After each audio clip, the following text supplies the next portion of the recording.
Ever feel like you're caught in the middle of a team argument and don't know how to help? Here's what you can do right now to fix it. First things first, stay calm. When emotions are running high, it's easy to get sucked into the drama. But here's the thing, you can't solve problems while you're caught up in the chaos. So, take a deep breath, pause, and stay centered. Look, if you lose your head, the team will follow suit, and that won't do anybody any good. Stay calm, and you'll instantly become the person others look to for stability. Next, listen, really listen. I know it sounds basic, but actively listening is a game changer. Don't just wait for your turn to talk. Give feedback like, "I hear you," or "That sounds frustrating." This makes people feel heard and valued, and that helps diffuse tension. Plus, you'll catch more details that could help solve the problem. Moving on, focus on the solution, not the problem. When conflict pops up, it's easy to get stuck in a loop of who's wrong or who messed up. But here's the secret. No one really cares about the blame game when the issue's still hanging in the air. Redirect the conversation toward what can be done. Ask questions like, "Okay, what can we do to fix this?" Or "What's the first step to move forward?" People will appreciate you shifting gears to finding solutions instead of just dwelling on the issue. And trust me, that'll instantly change the vibe of the conversation. Now, you need to stay neutral. Don't take sides, no matter how tempting.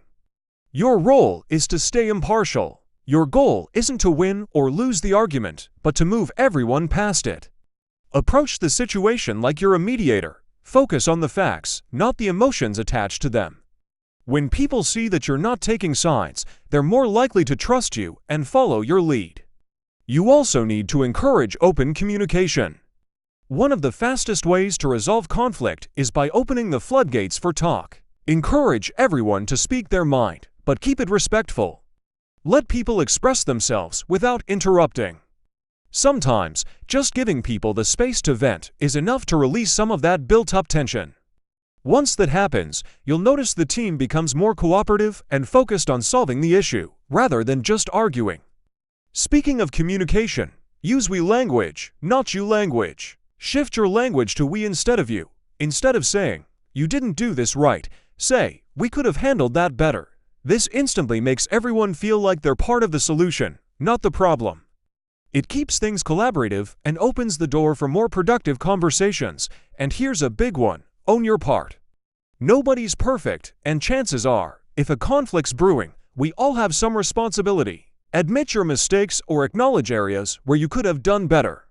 It takes the pressure off others. This shows that you're self-aware and open to feedback.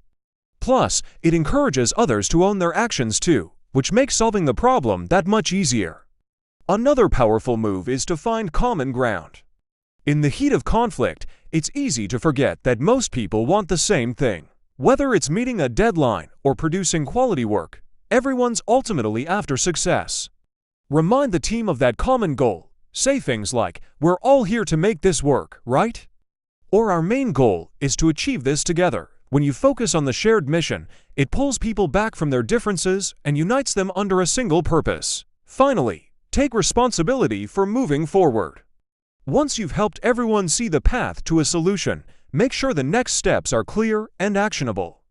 Say something like, "Let's all check in next week to see how we're progressing," or "How about I follow up with so-and-so to stay on track?" Giving the team a clear, actionable next step keeps the momentum going and prevents the issue from resurfacing.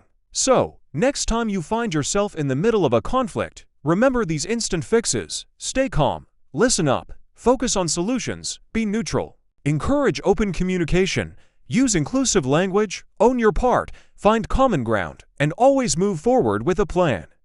These aren't just quick fixes, they're real ways to solve conflict without dragging out the drama. If you want to be the person who makes conflict resolution look easy, start practicing these today. And hey, drop a comment below on how you've handled team conflicts in the past or what tips worked for you. Let's get the conversation going. Want more tips on becoming an effective leader?